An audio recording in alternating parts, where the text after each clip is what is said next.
Everybody, gather around. It's here. It's time. We're back in town. DiceCasters. It's here to say we're here to roll your dice in a major way. We ain't clowning around. Boys back in town. I had to make it rhyme. I had to bring it full circle. Okay, guys. So here's what we're gonna do. You know what harmonization is, right? You're gonna start off and you're gonna say hello. You're gonna like hold the note, right? And then Robby, you're gonna join in. You're gonna be like hello, and then I'll join in with the highest note. Okay. Okay, ready? Hello. Hello. Aren't you supposed to keep going the whole time? No, I'm not gonna do that. All right, guys, welcome back. DiceCasters is here. Son of a bitch. If you have not heard the news, we are with the BrainTrust Network. They're going to help us out, spread the news. We're going to spread the love too. Brainier. Go to the link in the description if this is on YouTube, or if you're already on the BrainTrust Network's website, check out some other guys. I'm sure there's some great stuff. Surely. Do it. But today, Do it. if this is your first time, don't worry. This is a brand new time for us too. DiceCasters is kind of getting a bit of a revamp, a bit of a rework, bit of a makeover, bit of a 16 candles, bit of a thing like that. How many romantic comedies are you going to just throw out there? Bit of a 51st dates, 51st dates. bit of a Never Kiss, bit of a fever pitch, 51st podcast. bit of a Spanglish, bit of a Pitch Perfect 1, 2, and 3, bit of a Deadpool 1. Anyway, I am Best Blake. love story. I am It really is. I am the guy that talks the most, who edits it, and the guy that puts it onto the internet. And with me, I have Robby! and James. We're the tag-alongs. James again. and James a third time. Robby! we're gonna talk about tabletop adventures, mostly D&D, because that's really all we play. You mean that satanic thing from the 80s? Yes, the thing that Tom Hanks was really afraid of, and ended up stabbing somebody. It was awful. That was a really weird movie. Mazes and monsters. Mazes Oh, and God. monsters. Please don't ever watch that, people. It's Cats and god-awful. dogs. Guys, I gotta say, please watch it. Oh no. If you want to have happy times. Is that- Hey, so you remember when we Remember when really we were- shitty segue. remember when we were talking about in another podcast that we do called the FSI podcast, pitches for podcasts that we might want to do at some point? What if we watched like Dungeons and Dragons related movies and then like gave our thoughts about them? Yeah. I mean, that could be wouldn't for be bad. a fun episode. Yeah, like we could watch Mazes and Monsters was that thing. Is that the high school The one, or am I Book thinking of something Vile different? Darkness movie. the high school one? I'm not sure. Yeah, there's one where they're like in a high school and it's like the bad kids play D&D. Yes, Yes, that's a different thing, but that's not Mazes and Monsters. Yeah. John. I know what you're talking about. Yeah, because that's the Yeah. one where they... Yeah, it's awesome. I can't remember the name, though. I think I'm about to find. Why is that the? It is. Dang it! It's not in the first couple ones. Yeah. And we've been also thinking about possibly Dark a live play. Dungeons. Dark That's the one you're Dungeons, talking yeah. about. But yes, we should definitely start Once again, that watching sounds those. like some BDSM thing. It is shot in with the same amount of production values as a porno. I would say is like what describe that. Oh god. So I think we. Some of those lubes I can imagine, are pretty expensive. the premium lubes. To make it last longer than an I hour. tell I feel like, you know what, I'm not even going to go there. Tell you what, don't, guys. When it comes to lube, don't chintz out. Don't Because- chintz out. Then it becomes a mess fest. You don't have to stop and reapply. Nobody likes that. But what everyone does like is playing Dungeons and Dragons. Right? Except for Lulus. Fucking nerds. Fucking nerds. Anti-nerds. Fucking jocks. The non-nerds. All join the nerd movement. I called my boss a fucking jock the other day. He was not. He just looked at me like I was insane. I was like, shut up. We were talking about, like, superhero movies, and I was just like, he's like, you guys talking about, what was that? That Infinity War? I'm just like, shut up, you fucking jock. I should say that to my coworkers. How great that's like a slur now, like nerd used to be. It's like, how dare you? I am not. He just looked at me like I was insane. You're a madman. You madman. So you seen any cool Dungeons and Dragons stuff this week? We almost got TPK'd. We did. Yeah, we did. So, But the other guy lived. so I'm gonna say this in the most plain ways possible. If anyone gets offended by it, that's because they're the wrong ones. But guys, if you are statting a encounter, you've got to know whether your players have the ability to beat it. Because the issue is, even if it's like, oh, these are about on par, if you think about like what specific thing goes against what people you're fighting, it can make it a lot harder. Like if there's a monster that has a radius of anti-magic, those guys are going to be a lot harder of an encounter against a group of mages. Than a group of barbarians. Like, so the challenge rating kind of goes into that. So even if it's like, well, this is a challenge rating 4 things, everyone here is like level 3, this will be okay. If you're only fighting, if the main guy can't actually hit it because if he punches it, he'll stick to it. Yeah. That will, in a way, increase the challenge of the fight. Then you have to think about action economy as well, because if one person is taken out of the fight, then all the enemies get more turns. Yeah, and it basically increases that chance of... And we still almost killed all of them. Rust, I think, did finally kill the last one, but... So let's tell people what we're talking about. Yeah. In our latest game that we play with our DM, Ethan, Warframe Wednesdays, Ethan, we had an encounter where we stayed at an inn, and unbeknownst to us, all of the beds in the inn were mimics, which, to be fair, that's a pretty good trap. Yeah. In the world of D&D, if somebody wanted to do something really horrible and make a bed a mimic and like sell out rooms to that, fair enough. That's a great idea. Yeah. The problem comes in, sometimes you make really good traps that players can't get out of, right? So if I made a trap where it was, all right, you guys walk into the room, the door shuts behind you, it fills with sand, don't worry everyone, they completely sealed this room so you can't get out. It's like, all right, well, what do we do? I don't know. I made the good trap. What do? You got to figure out some way for them to have an out. Well, how do you get outside? You open up the door. Well, guess what? He's right up in your face. No, the door, or I'm talking about the room of sand. Oh, the door's completely locked and sealed. Okay, well, I use Move Earth. This is actually an anti-magic room. You can't do that. Oh, well, then I die. Yeah, well, there's a point where it's like, it's a good enough idea, but then if it's too hard, then it kind of becomes unfair. And I'm not saying that the situation itself was unbeatable, but when it's challenge rating 4, and I know challenge rating is something that's difficult to, get accurate. But my best guess, or the way I always do it is, the first thing is challenge rating 4. Every challenge rating 4 thing you add next to that is challenge rating 2, or whatever the half of that challenge rating is. That's the formula I do. I don't know if it necessarily works out that way. You have a formula?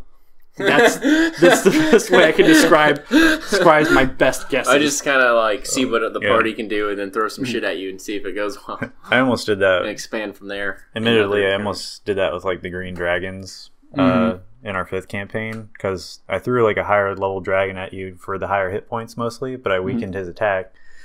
And I think it was Blake who said, shouldn't his attack be a lot stronger? Yeah. And it's I'm pretty sure I'd kill you guys all on accident. Yeah. And I think it wasn't too difficult, but it was enough to be a fight. Yeah. Yeah. And that's the thing. That's exactly what the challenge is supposed to be. It's supposed to be incredibly difficult, but not necessarily impossible if you play your cards right. And I mean, if being completely fair about everything, that fight was beatable if we went out of our way to not play characters. Yes. If my guy goes, I know what a mimic does. I know the best way to fight it. But for at least my guy, I can explain every reason why he fought the way he fought. I pulled a kid that was stuck to the mimic off. So I realized these things are sticky. I shouldn't punch it. I jump out a window. It jumps out the window after me, but a lot slower. I know I can outmaneuver this. Yeah. That's my guy's logic. So then I pick up our mage. I run around with him. Yes, Coben over here. Robby. And I run and basically use him like a tank. And then, he's I'm the wheels and he's the cannon. But then we see one of our other comrades is stuck dead to the back of a bed. Yeah. So or then, dying. Yeah, dying. So then, like, you have a choice. Either you need to go, metagame wise, I know if I get in this guy's face, it's going to kill me. Or you can go, I have to save my friend. I have to save my friend, like my character would want to do. Even if I don't particularly like him at the moment, that's what's the right thing to do. And as soon as that happens, you're going, I'm going to go try to punch something that I'm not supposed to punch because I'll get stuck to it. And that can punch me probably twice as hard as I can punch it. Yep. And then you are bringing also the mage. He was rolling good on damage too that night. Like there was like 3 times where he was like, "Oh, that rolled max damage. Oh, that rolled max damage." There's always chance of that. Like sometimes the dice are just aren't in your favor. Yeah. But I mean, those dice were fine. I guess it just depends on if the DM and the players are cool with. I guess like DM like freehanding some things. Like, oh, maybe this didn't hit that hard, or maybe it didn't roll that good. Not exactly was like saying that outright. Yeah. But just to keep the story going. Yeah. Like if someone just makes a dumb mistake, like, I try to rob a bunch of guards and commit suicide. Yeah, I mean, we were... like, we had a player kind of do something like that. Let's look at the challenge rating real quick of all of our characters. You were 4. 4. I was 4. Russ was 2. So our effective challenge rating was about 3. It's like 3.5. Yeah, 3.5. But then we fought 4 of those things because there was one for Pavel as well. Yeah, 4 CR4, which I don't know what the math would actually make out to be that thing's challenge rating. It's a lot higher than 3. Yep. But then we are playing Gestalt rules, so that does up our challenge rating, even if we say it's 1/2 or like times 1.5. Yeah. That puts us at 4. Yep. Or what, 5 maybe? 4.5 probably. Yeah. But then, like I said, if you have a certain challenge against certain other things, it makes that challenge just that much harder. Yeah, it really so does. If we're fighting in an enclosed room and all you can do is cast spells, you put him you're on your back foot, and then you have to eat shit before you can start spreading love. Yeah. I can't punch this. I'm not allowed to punch this thing because if I do, I get stuck to it. Yeah. And if it punches me, it's going to hurt me a lot worse. Yeah. So then you're like, that basically, in a way, puts the challenge rating up higher. Because when you think about when you encounter a mimic, there's a room full of chests with treasure spilling out of it. One of them gets up and starts, once you try to put your hand on one, you realize you're stuck to it, and its arms lurch out and try to hit you. That means you still have about 3 to 4 other characters there to help that guy get pried off. Mm-hmm. It'd be different if you're in a 20 by 20 room and then all of the shelves and everything comes alive and starts punching you. Yeah. It just the thing I'm complaining about is if his trap worked, we'd all be dead. His trap didn't work, most of us are dead.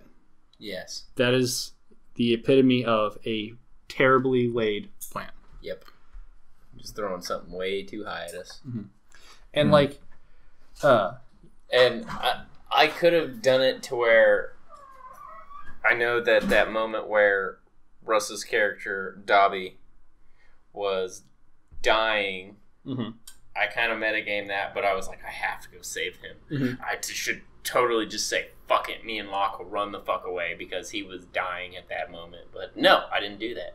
I walked over, I injected him with some heroin to give him some temporary hit points. Yes, we had heroin. It's a long story. Mm-hmm. But it gave him some temporary hit points, got him up, got him into the fight, and then literally the next round, Blake, your character, Locke, was killed outright. Yeah. I had 13 hit points left, and he did 20 points of damage to me. Yeah. So, or something akin to that, where the first hit put me 2-0. The second hit killed me outright. Yeah. So then it would be, wouldn't that character have injected him with morphine too? Yeah, whatever. But I didn't realize. I mean, we were all hurt in that fight, but I knew he was dying, so I just walked over, healed him real quick, and then literally the next round it was, who killed you? Who was it that threw those plant creatures at us when Neo died? Oh, that was Ethan. Ethan again. He also explained that the reason that is because you rolled so well on your teleport check that you ended right ended up right in the midst of that. I just remember like I outright died from ability damage. Because it's really badass poisons and stuff. And you got hit with like 7 of them at once. Another thing of like, well, they're only challenge rating 8. Right, but 5 of them. Yeah. Against... there was 3 of them in that fight, and then they're like, oh yeah, guess what? There's also a black dragon sitting around the thing. And we're like, what the fuck? Yeah, roll will save. Fucking dumb. Why would you just put us in the middle of this? That's why I told, like, I even had a point on that particular fight that was like, Neo, we don't go directly there. We want to be on the outside of it. And he's like, no, we just go right there. And I was like, fuck! I think that is something that happened. But, there you go. Yeah.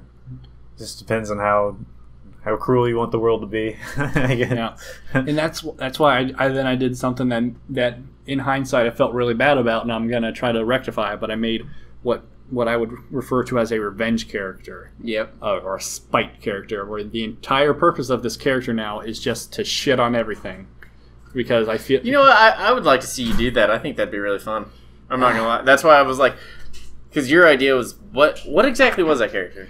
He's a Henjiokai, which is a backwards werewolf. So instead of being a person that turns into an animal, they're an animal that turns into people. Huh. So I was going to have him be a hawk, so he can fly at all times, and he's a scion, so he can cast spells, and basically spells, without having to move his arms or legs, or say any words, because they're just with my thoughts. So my dude can fly at like suborbit and just rain down hell, and then as soon as I run out of power points, I go, oh well, you can't hit me. You actually, if you run out of power points as a scion, you go unconscious. I think that's like an extra rule. If not, it should be a rule. It may be, but it's not an outright rule in the game. It's usually a non-issue, especially if you just start with another psionic class. You'll never run out.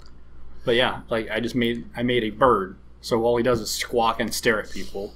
So like, okay, now I get to be a shithead as a role player. But then in combat, what do you do? I fly up and I shoot down spells. When I'm out of spells, I don't engage in combat. I just keep flying in circles. Nothing can hit me because I'm out of range of any attack. Pretty much. Even if they throw magic missile, that only has like a 30 to 60 foot range. I think it has 120. Okay, well, I fly at 130 feet. Boom. Yeah.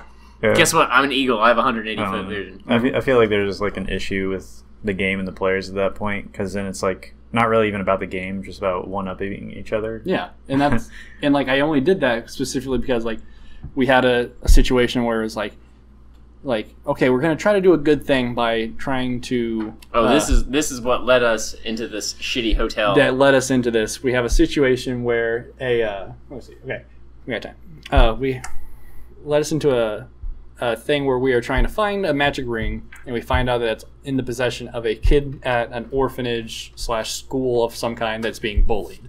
Yeah. We tried. Teachers actually supporting the bullying. Yes, they're like, haha, fun is awful. We want everyone to be evil. And we're like, okay, well, the best thing to do is to try to remove the kid from this situation, which we will do later tonight. Yeah, we were like gonna jailbreak him out of there. Yeah. School shooting happens. Yeah, like we show up to the night to go like legitimately kidnap this kid and put him in a better place, and he's shooting up the school. Yes. The kid is? Yeah. Yes. Oh, man. Oh, it goes darker. So then we find him, and he's holding kids hostage, and he's like, saying like everything's awful and everything's gonna be awful, and we try to talk him down, and anything we say is it's all awful anyway. So which, on that note, like right in the middle, you did like one point where it was like a good speech, and I would have been like, if I was the DM, I would have been roll me diplomacy check with like a +2. Yep. Did you not get the chance to roll those? Nope. Well, because I think what he was more wanting is for myself to talk him. So he wanted Blake to talk the DM out of having a kid shoot somebody. I don't feel like that's right. That's there should have been a diplomacy check. It should have been all right. Roll a diplomacy check. I was waiting for it too, and then like he immediately goes, "The kid points the gun at that teacher," and then Blake's just like, "I'm charging him." Yeah, that's what checks are for. Yeah. Use them. So then I run and I deck the kid, knock him right the fuck out because I'm good enough to do that without breaking someone's face open. And at the same time, another character shoots a gun and kills the hostage. Yep. Yep. So we take away his gun rights. And then we end that session. We come back the next week, and that's when we're like, we'll just go to a fucking hotel. We'll just go to the nearest hotel. We'll just rest. We had a traumatic incident. We need to sit back. We need to readjust. We need to figure out what the fuck is happening with us. We have a kid. He's crying. He's sad. We have an issue with a guy who thought it was okay to try to shoot a kid, and he succeeded, but killing the wrong kid and doesn't have any remorse for it, seemingly at the moment. Just like didn't give a fuck at all. So, and we need to figure out, like, are we going to keep the kid? Are we going to find an orphanage for him? Or are we going to, what are we doing? So we go to the hotel, we rest up, and the kid was resting up. I was like, I specifically wanted the door closest to the truck that we had. So that way, in case anybody decided to leave from our group or if anybody showed up or something, then I could be the first one. Bam, I'm out the door. I'm ready to go. Yeah. Because to be fair, he made it very apparent that there's something fucky going on. Yeah. Like, with the hotel? Yeah. Yes. He's like, you're in it's a creepy hotel, and the old lady's creepy. So, like, you kind of go, all right, so something's going to happen. So that means you either have to, as a player, say, well, now my character knows that it's creepy because somebody told me it's creepy, or do I have to look around and acknowledge it's creepy? And if you describe the decor as normal hotel, except you're telling me it's creepy, then I have to metagame. Yeah. So in kind of a sad way, we had to sort of metagame.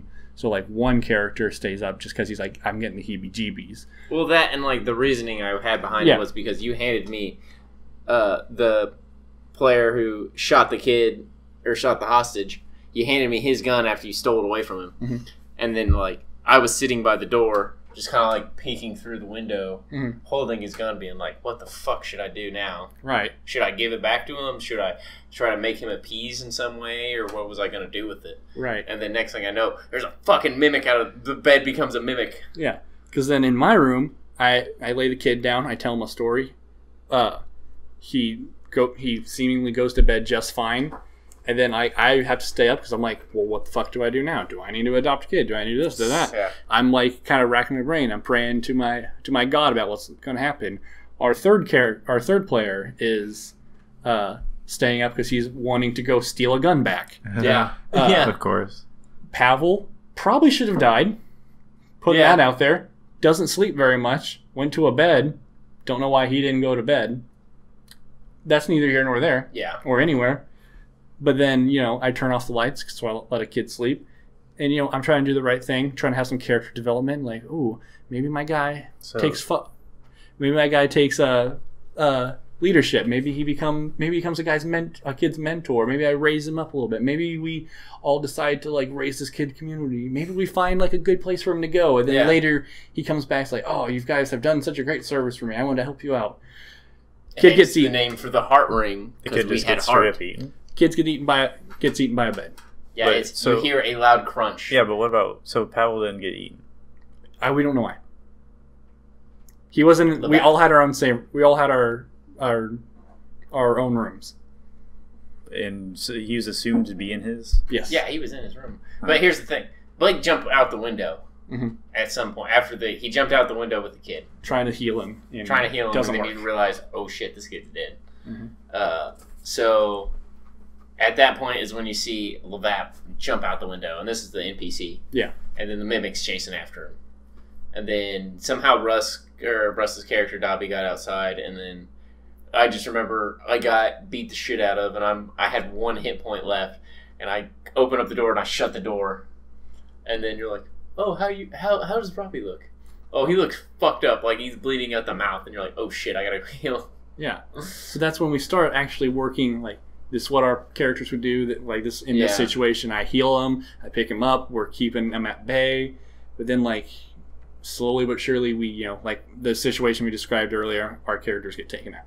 Yeah, and it's a thing of it would not feel bad if it felt earned. If I felt like my character lost, as opposed to as opposed to, and then God killed you, and then everything was out to get you.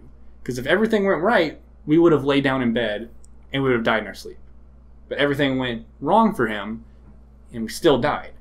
Yeah. So that's when that's what we're whining about. Yeah, pretty much. This is basically like what not to do, is look at your challenge ratings first off. And I mean, you and I took level adjustments, so really you were level 3 and I was level 3. And I mean, we had another level 2 guy with us. I don't know. I think it's just a conversation between players and DM to really work out.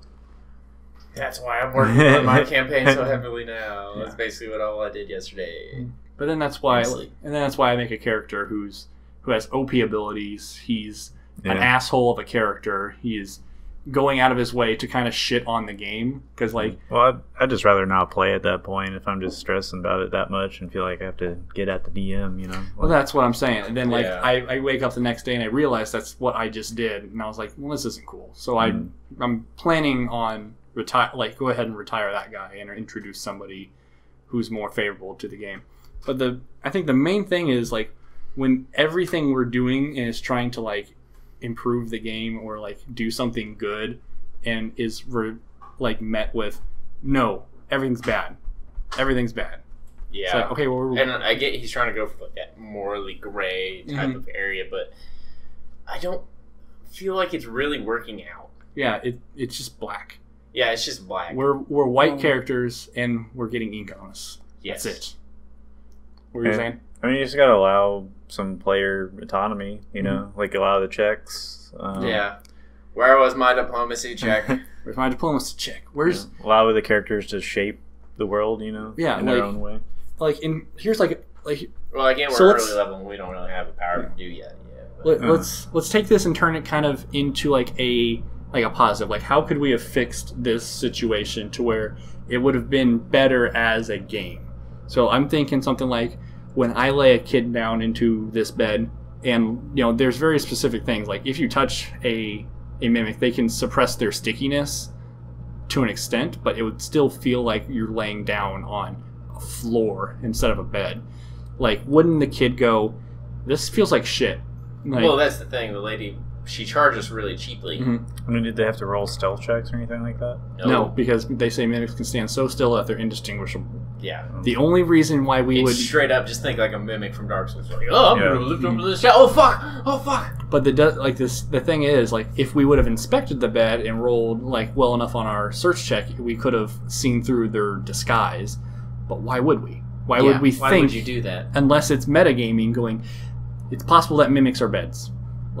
And at that point, you're asking your players, you're asking your characters to literally trust nothing. You can't even go lay down. You need to make sure this thing's not trying to kill you. And in that case, why is there a good person in the world if they don't trust anything? Pretty much. I mean, I don't know. I mean, one thing you can do is just try to throw another hint out there or something. Like, the room feels weird, or the room feels creepy.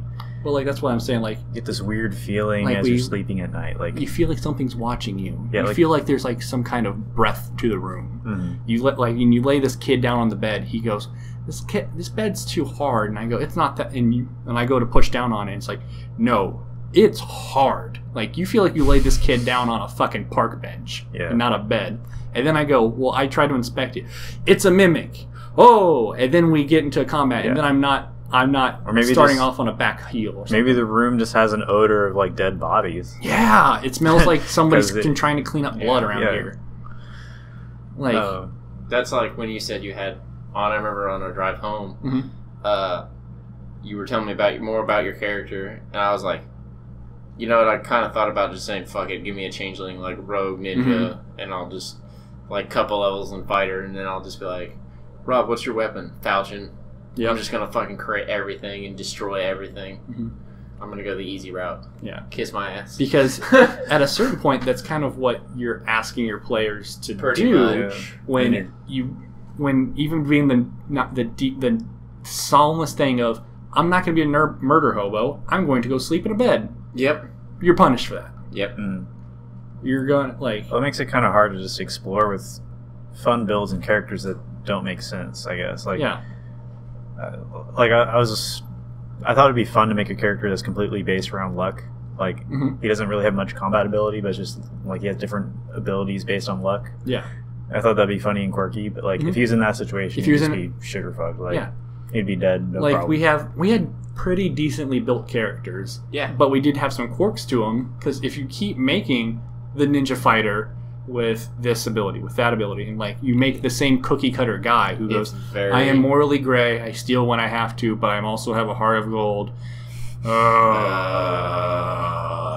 As opposed to I want to help everybody, and then if you're shitting on your characters if you're finding ways to go, all right, well, how does helping this guy fuck the players? Like, I mean, and I wouldn't want to go through. And that seems like an adversal DM, in my opinion.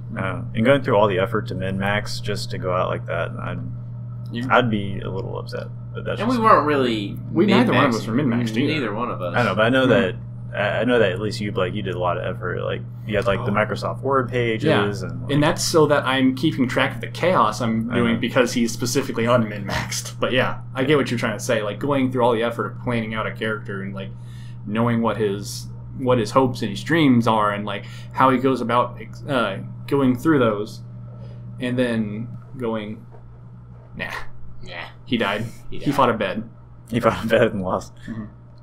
And like I was saying, like the way you can, like ways you can help with that is like you have one of your players. Like there's one room that has the mimic in there, and then like he has to go out for help. Everyone else has a nice soft bed. He has a shitty bed. Here the thing is like, again, look at your challenge rating. Yes. Like it's not difficult to go, oh, our party is consistently about a 3 or a 4 challenge rating average, and then we're gonna throw 4 of them versus a party of 3.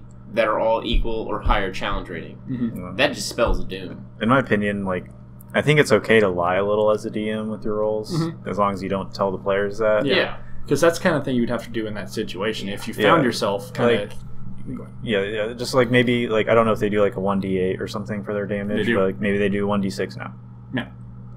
Maybe they don't have the strength check. They still have the potential to be challenging, but it's just a little less damage. Yeah, and there's like 3 times in a row where he's like, he did exactly his max damage against you, which is 12.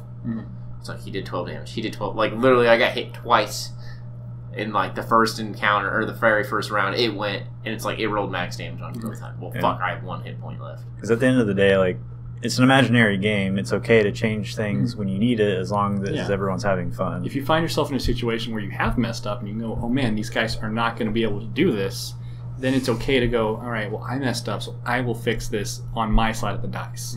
It's a different story if you have to do it for every encounter, because then you're wondering if the players are even trying, or if they know that the DMs are holding your hand. But then here's kind of the big nail in this coffin. There's a point in building up the game where he's sorry. Sound effects. He was pantomiming a nail in a coffin. There is a point in hyping up the game where he goes, guys, it's gonna be so great. There's gonna be a point where I kill you all. Kind of like he does that. You know, it's fun. Like, oh guys, it's gonna be so challenging. You guys need to be excited and ready for it. But when he's kind of hammering home, like, there's gonna be a point where I kill at least one or all of you. Me as a player, I go, man, maybe this will be an interesting time. Maybe it's going to be like a point where it's like there's a horde of zombies coming and someone's holding the door and he's like, go on without me. Yeah. Otherwise everyone dies. Something epic. Like, that's all I ask. Like, if I go out, I want to go out like a fucking man and not like... There's like a switch on the wall where if somebody pulls it, it's closed the door. Everyone else gets to go away, but he, has sacrificed himself as the smoke comes in. Not, oh, guys, it's going to be great. You're going to lay down on a bed and then you get eaten by the bed and you die. At that point, it just feels like it's going, here, give me your character sheet because you are not in control of this. I am. I'm going to tell you what your guy's doing. It reminds me of the one fight that Pawn had where she went down. Didn't she go down like a couple times? Oh, yeah. Pawn went down constantly. Well, yeah. But, or no, like there's one where you like fought like an entire army of people because everyone else was like stunned. Whenever 2 other players went down, and I was like standing over them, like with one with a sword and shield, and just like holding everyone back. Yeah, and I didn't have to fudge anything. Like I knew that like just the ability to stun would take people out of the equation, and it would be challenging on its own, right? Yeah. It also made it epic. And if Blake died that way, then he died protecting the whole group. Yeah, it would have been a story to tell. Yeah, it's. Okay, guys, listen how Pawn went out. She was standing over these guys, and she was swinging her sword, just screaming, like, shield bashing, throwing out spells, doing this and that, versus all right, so we were doing fine, and then we saw our friend was dead on a bed, so then we had to feel like we had to go in and help him, and we got stuck to the bed, and the bed's punched us to death. Yeah, pretty much. It's also just plays into DM styles too, you know. Mm-hmm. Some people like it really hard and challenging and murder hoboery. Mm-hmm. Yeah, because at a certain point, he's just asking us to be meta. And it's to the point where it's like, you know what? I didn't want to be meta. I just wanted to play a character. Okay, so let's hit final thoughts on this, and then we'll change to a less bitchy topic. Okay. Yeah. So my final the thought, bitch fest is over. my final thought for this would be, know your challenge ratings, know how those monsters would interact with your characters, and know how the situation that all that is going down in is going to also adversely affect. Because even if you think you've calculated a fight that's going to be like good on paper, if it comes out to being like you're fighting a giant in a small room, and you're going to actually have an advantage because the giant's slouched down. Yeah. Something like that. Like if you're fighting a gelatinous cube in a gelatinous cube shaped room, Then you're fucked. even if it's 10 levels lower than you, because you can't do anything once you're inside it. Something like that. Just got to keep every factor of a fight in ideas. Yeah, and some parts of D&D should be hard and challenging, but like, I don't know, a general rule that I think that should be good just for not anyone specifically, just everyone, is that like, if you as a DM, like if your players aren't having fun, then you aren't having fun. Mm-hmm. Yeah. You know? Yeah.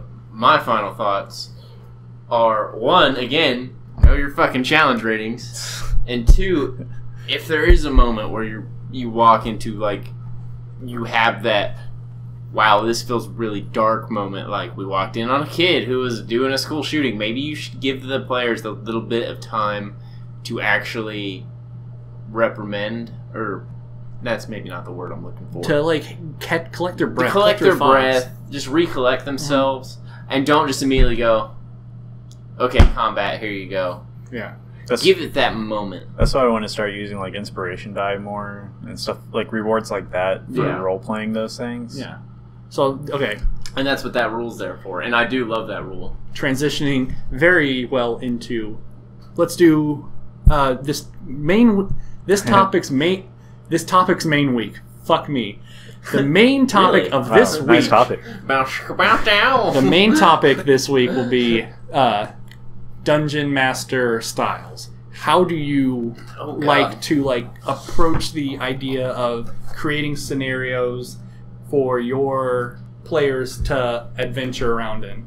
I'll give you guys time to think while I go on to mine. Mine is, I want my players to constantly feel like they are a fucking hero. They're saving the motherfucking day. Like, holy shit, guys, we've done it. We are the knights in shining armor. We are the army on the hill. We're the people that are here to rescue everyone. Save the damsel in distress while you're at it. Right. Yeah, and reflecting on it, like, I'm happy with how he handled like Neo. Like, he allowed him to be like the anti-hero, not even hero. Let's take that part of it. Just the hidden villain, basically. Yes. And he still allowed his moments to shine. I think I was also kind of helping do my part as a player by being subtle about it. Mm-hmm. You weren't being very forthright. Not like I run into this thing, I murder children. Yeah. Like there's been other players who have not been as subtle with that, and continue. Well, basically, like, he had an unfavorable situation, but he found a way to make it work for both me and what I was wanting out of my character, and for his story. And unfortunately, Neo did have to die just because it couldn't go on like that. Yeah. And I might have been a little frustrated at the time, but looking back on it, it adds on to the overall story in a good way. Yeah. Like, if it's, even though he was literally being the villain, I wanted him to at least have a moment where he goes, my character is the hero of his own story. I didn't want to just I did have the situation where I'm like, I'm going to have to actually put him in a situation where I say, I take away your character sheet, but I wanted to do that as gently and nicely as possible and give him as much leeway as it was coming as I could. And he did give me a fading moment, not just like a mimic kills me thing. It was more of like, you know, You're weakened. like the devil himself or intelligence incarnate are both before you and give you an option, and it's I get to choose his future in a way, even though he doesn't have one. If that makes sense, which was cool. Yeah. So Because at the very least, I didn't. Neo was a character that was obscenely powerful, and Yes. he knew it. And then, you know, with absolute power, what is that? What happens with absolute power? Absolute power corrupts absolutely. Yeah. So like, and I Yeah, didn't right, want to. right, right, I didn't right. want to like go. I'm going to punish him for daring to make a strong character. I don't want to punish him for daring to make a character that has a storyline in mind. Let's see where this goes. Is he going to try to redeem that? Is he going to lean really hard into that? And he Where- leaned all the way into that. So then, how can I use that for myself? How can other players have fun with that happening?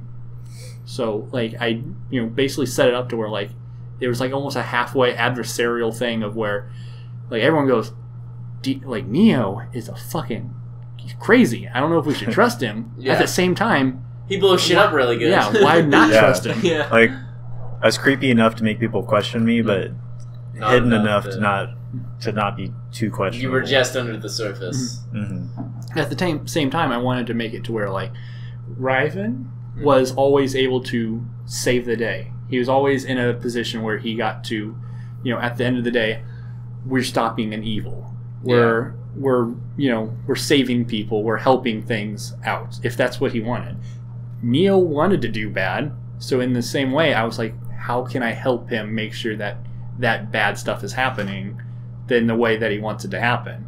Because in the end, that's gonna help him have fun. It's helping me have a lot of fucking fun. Yeah. And then when Riven or Go finally stop this big bad threat, We realized, oh shit, it's Neo this whole time. Yeah. We also slightly knew it. Yeah. It's also fun that way. Yeah.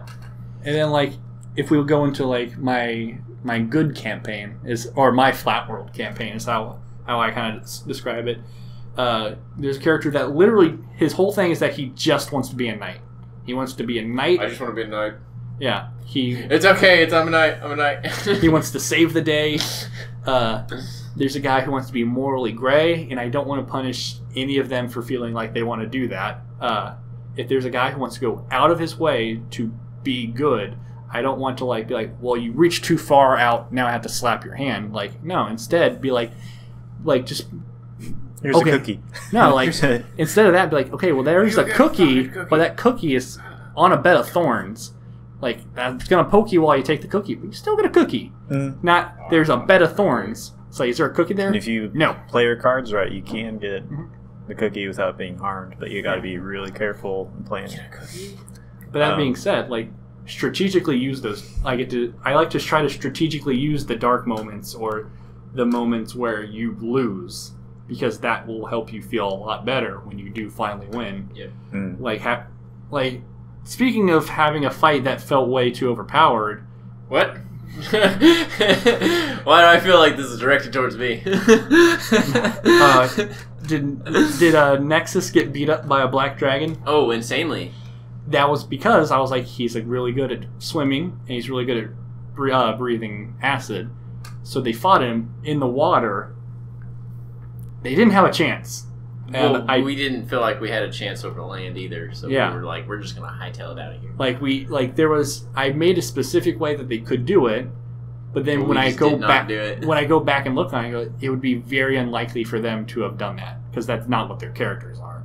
And I was thinking more about how I would want this story to go, and that's kind of like that was a big learning moment for me. Yeah. But all the characters got their shit pushed in by this dragon, so I had to like take a step back and I go, all right, well, I have to fix this situation because it's unfair from what I've done. How can I pull back and still have them come out as heroes if they play their cards right? Because in a way, I can't just give it to you. I can't just say, I messed up here. You guys win the fight anyway. Yeah. Mm. And that's very good for DM style. My DM style, I feel like, is very on the fly. Yeah. Insanely amount. Some jazz. Some little jazz hands while we do it. No, but probably the only official campaign that I did was actually part of our anti-magic campaign. I just did a section of it. I did a whole story arc. Yeah. Which was fun, but I didn't feel like I refined it enough. That's why I feel in this next campaign I've really taken my time and done some more things. And I have about probably 4 or 5 whole pages now, whereas before I had just like a few notes. Just like my scatterbrain shit. Yeah. I guess, like, did you still want to keep going on? No, the main thing is you can do by the fly really well. But I recommend that for when you get to know your players well.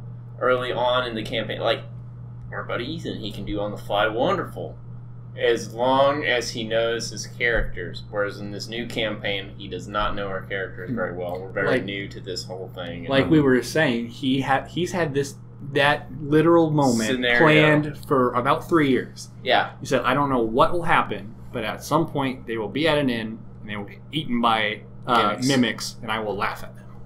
Yes. That sounds like a very easy thing to do. Yeah. And I feel like we kind of came right out of my like DM style into that, which might have been a different shock that way, just because like you were prepared. I wanted to make sure every single person had their moment, like their lead up. And it was my first time DMing, so it might not have went great, but like I still made sure I went out of my time to make sure everyone had at least some sort of build up to their story or a story to build. Even though it was kind of just 2 of us for the most part until the very end, but I try to throw out some nuggets for them too. But I try to make sure that, like, a lot of the fights felt like a challenge as well. But like, I wanted all the very hard stuff to be more like the story based elements, if that makes sense. It was, because I felt like most of the optional stuff was actually the optional stuff was still pretty challenging, but we got through it pretty well. Yeah. Like that was the right amount of challenge too. There wasn't too much, too little. Yeah, and like in the past, like I think personally, I feel like our games are very like min-maxy or murder hobo-ish. So I wanted to really try to get creativity flowing, and so like min-maxing, yes, but murder hobo-ish, no. Maybe not as much as that one, but like I wanted to try to make each fight have like its own like video game-ish thing to it, like there's like this vampire dude who had like a anti-magic shield around him for no reason, but there's like this lake of like water elementals around him. Like is like his gimmick, like he can't move, but he can't be hit by spells. Right. Yeah. And so like the fucking main damage dealer was over there just being like, ah! Yeah, and that, oh crap. and that gave certain characters a chance to shine and other characters had to sit back. Yeah. And I try to make sure that there's a happy balance between that. That is very important. Like knowing that this situation is the one where these guys get to shine. A thing that really will suck is if you go, this is a chance for this guy to shine, and a person goes, no, wait, I'm gonna do it instead. And then you're like, ugh, yeah. This is what I thought was gonna happen. Can you think of a prime example of that happening? Well, the only one, there's moments that are coming up in a game where I go, this is specifically for this character. If anybody else tries to do this, I will have planned terribly. But there is no reason why anyone else should do this. But it might happen. But like a thing I thought about was, all right, so there's these doors. They have a trap on them. The players will sneak up to them and find the trap, and they will go, all right, do not step there. That is a trap. Do not touch that. That is a trap. Because the trap is not hard to find, because the trap is very obvious, because they do not want people to come near the door. When you have players that their mindset is, I want to kick down the door. Like, don't want to look for traps. I want to kick down the door. Even though he was a ninja. No, this is about the werewolf and the goat man. Yeah, he was a ninja. He was a ninja monk. He was a ninja. He was good at finding traps, and he didn't do it. So when they repeatedly kick a door that repeatedly breathes fire on them, yes, that's when you go, oh, you wish the other people were doing stuff instead. Yeah, and I mean, like, yeah, I was gone that week too, because I probably would have been like, I mean, fuck that, I'm gonna climb up or something. Yeah, and there's times where my DM I'll style, levitate. And that was it. That was the secret to it. Was you had to find the other the other. And entrance. I think I ended up doing that. Like you did. Yeah. I was like, oh, that door's trapped. fuck that. And like Let's go around. Speaking about traps and like DM styles, like one of the reasons why mine like went against me is because I thought about the creativity of a trap without thinking about the practicality of it. Because there is this illusionary room or hallway that the players are in, and a rolling ball would fall down the room every single turn. And it would do more and more damage every single time it went through because it's supposedly gaining speed. Yeah, I forgot about that. And, there's mechanics involved and something that everyone can shine at. Like, there's something that intelligence people can use, something that dex people can do. We were just dumb. And they just wanted to try to, break the ball somehow, which wasn't an option, according to the book that I got it from. Yeah. And then when they shot at it, I shouldn't have done it, but I allowed a rule that allowed them to push it back a certain amount of feet. So and it then slowed it down. Yeah, and then players try to prevent it from moving by continuously pushing it back, even though the description of the trap says that it goes through every single time. Yeah. So I allowed extra creativity that ended up as a detriment to the total situation, where I should have made more concrete rules to it. But there was also moments in that particular trap that I realized afterwards that where you were like, there was runes on it, and like my dumbass didn't pick it up. Me being the mage of the group did not pick up. Maybe I should look at the runes.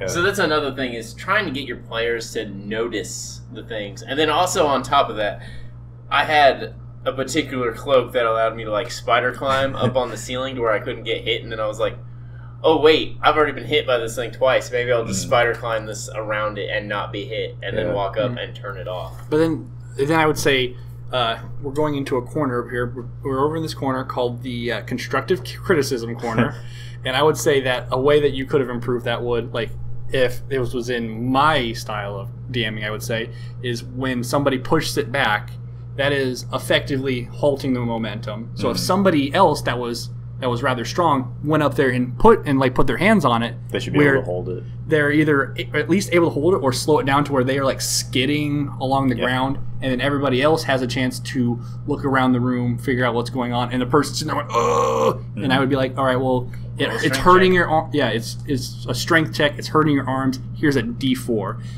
Or if there's somebody's like, "All right, well, while he does that, my guy gets a fucking hammer and he just starts smashing it." I'm like, okay, well then you're ruining the structural integrity. You see cracks starting to form, and even though the entire point of this trap is you're supposed to find the runes that basically turns it off, if you guys can smash it to pieces, then it fucking works. Because there was a few ways to stop that trap, but I remember one being like a wall of force, or like which, if you look at the effective challenge rating of the trap, was like 12 or 13, which you couldn't have been able to cast Wall of Force at any full caster level. Yeah, and that's a good lesson to learn for next time.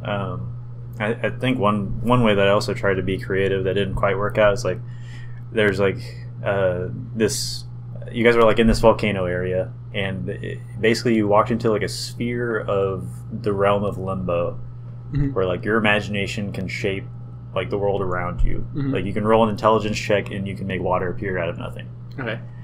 And I was trying to throw these hints at you guys, and I think you guys just wanted to implode him with like radiant damage. Yeah, because we found out that was his weakness. It's like, oh, that's radiant. The weakness. Radiant.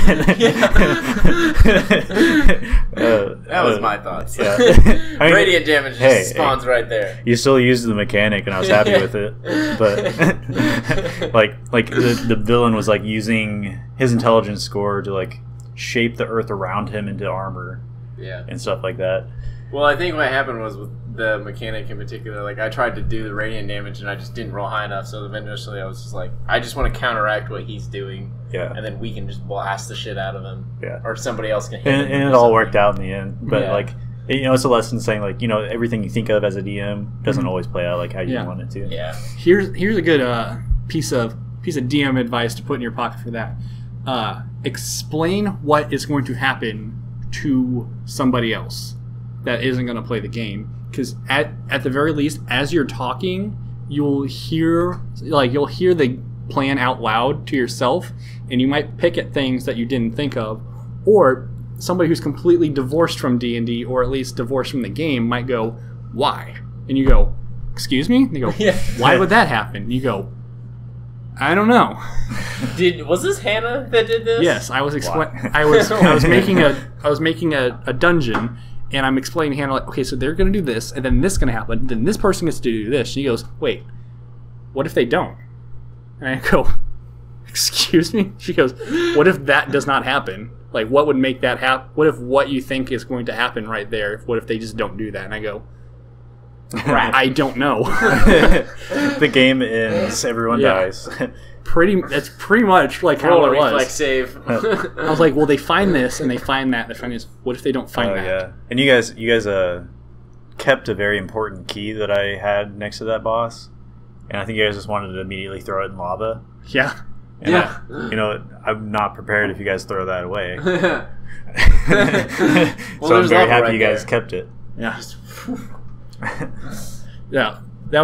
We're back. We're over here. We're in the constructive criticism corner, I know. where everybody loves each other. Don't make an ultimatum. When you're thinking of how your story works out, there's the we are at plot point A, and then now we're at plot point B. And there are some times where you say, I am setting up plot point A to pay off at plot point J.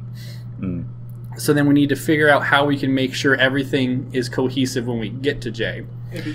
And there are some times where you would say, we would go, all right, well, I want this to happen. You go, all right, I'm not ready for you to do that, so just wait for that to happen. And then you go, all right, well, here's all of that.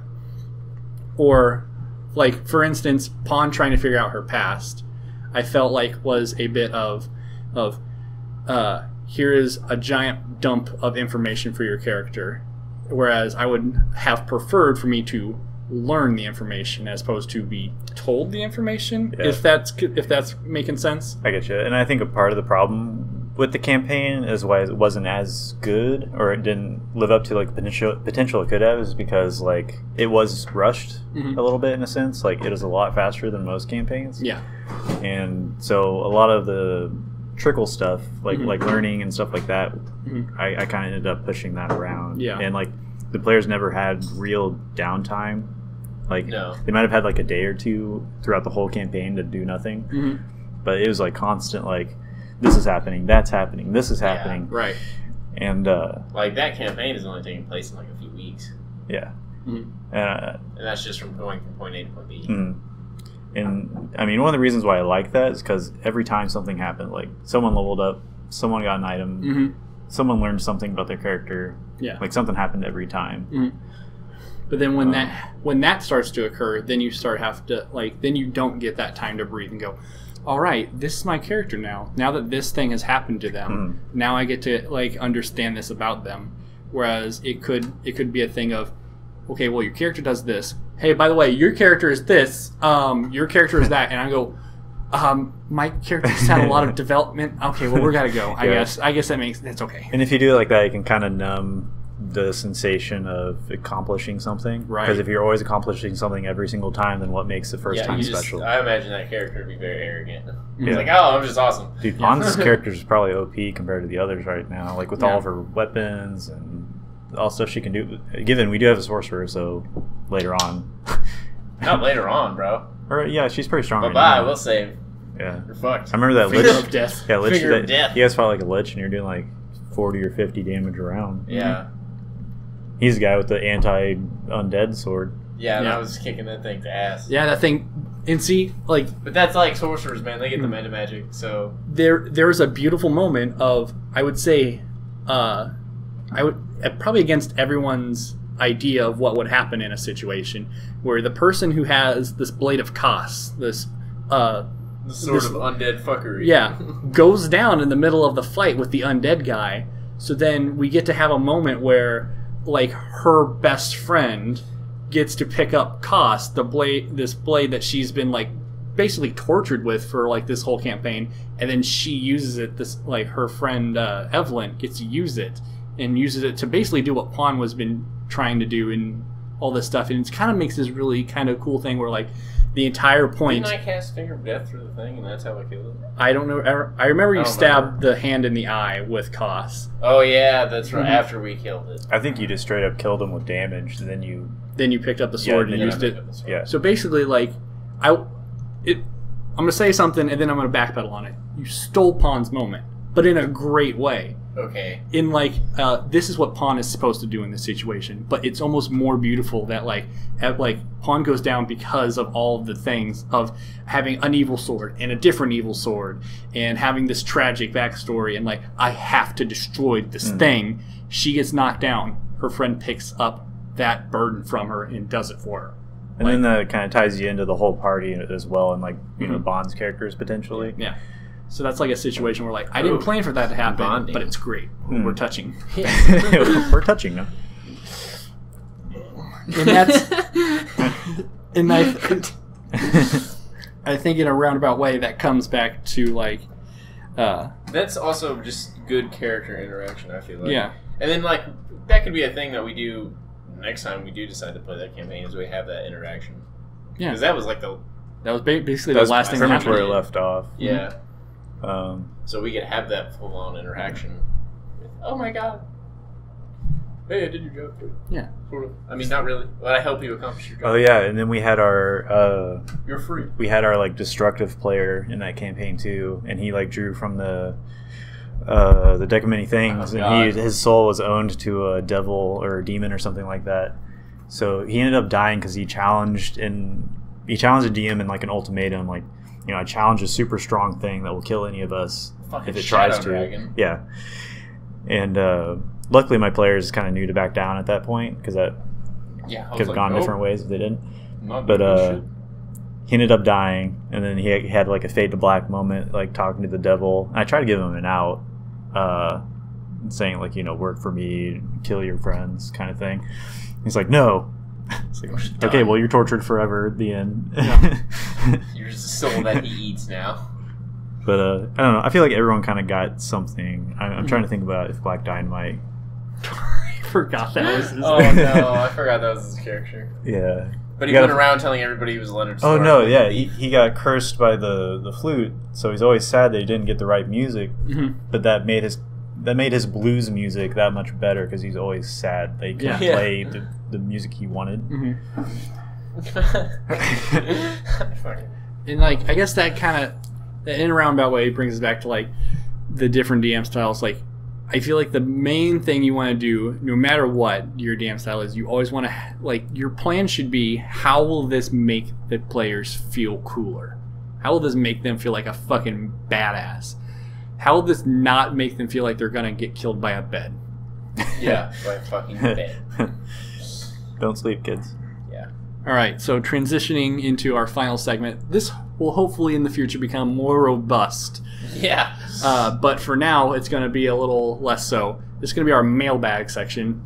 In the comments below or anywhere on the internet, just leave us a comment with the beginning of mailbag question, and then we'll find ones that we like, and we'll ask each other it on the show. Yeah, and you know, feel free to comment below. You know, your DM style, how you handle certain situations that come at you that you weren't prepared for, and you know, what your preferred style is, and stuff like that. Is it well prepared? Is it on the fly? Is it?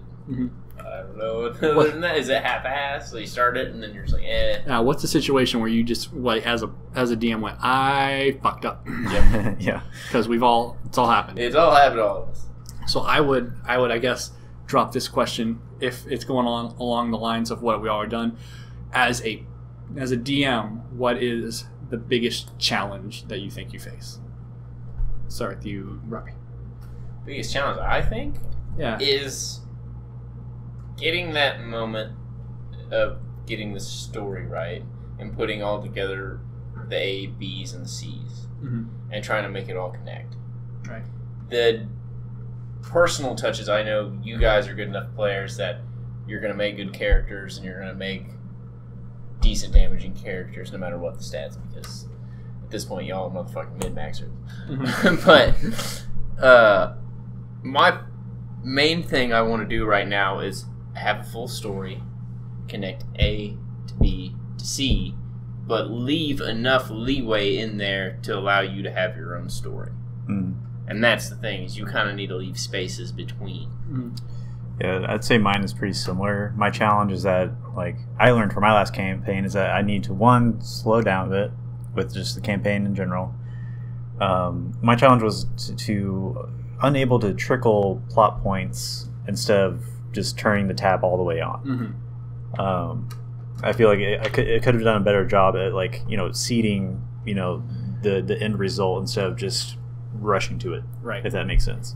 I like to kind of further that kind of idea is we would say, like, okay, well, you meet with this guy and he tells you this, and we go, all right, well, okay, and we get done with the meeting and we leave the room, and he goes, all right, 2 weeks later you show up at the next place, like, whoa, that skipped a lot of stuff we could be going on, like, maybe we're gonna go buy a fucking cart, maybe this, that, and the other. Those are kind of things. Like that goes into like slowing down a little bit. And that's one of those things. It's like, instead of just saying 2 weeks, where it's like, well, you have 2 weeks to do stuff. What do you guys do in that 2 weeks? You kind of explain that out. You draw it out a bit more. On the way of this 2 weeks, you stop in this town and you can do this. Like, set up a plot point in here, or again, at the very least, go. They can go in this town. They can get something to eat. They can talk to a bar guy. They can drink. And they can have fun. They can seduce barmaid. I don't know. My biggest challenge is actually kind of the opposite of where I have a story where I go, here is A, G, M, and Z. As the players go, I will go B, C, C, 4, D, right there as they're walking, as they're going along the path, and like kind of hoping that eventually I have that moment of, here's how we can make this, how we can get to Z. Because for a while, that's exactly what was happening in the Hunter campaign. I knew at the beginning they were going to sign up to be hunters. At the end of it, they were going to be helping a mind flayer destroy mind flayers. How that all happened was gonna happen as we were kind of going. I mean, I had big rough sketches, but then like a fucking beautiful little perfect Easter egg named Neo sat down and went, "Here is your story for you. Evil. Don't even have to try anything else." Yes. You know what? I feel like if we decided to actually stream any campaign, we probably should have streamed that one. It would have been perfect. Like honestly, I feel like that is as close to a perfect like story I probably ever could make. Yeah. Because I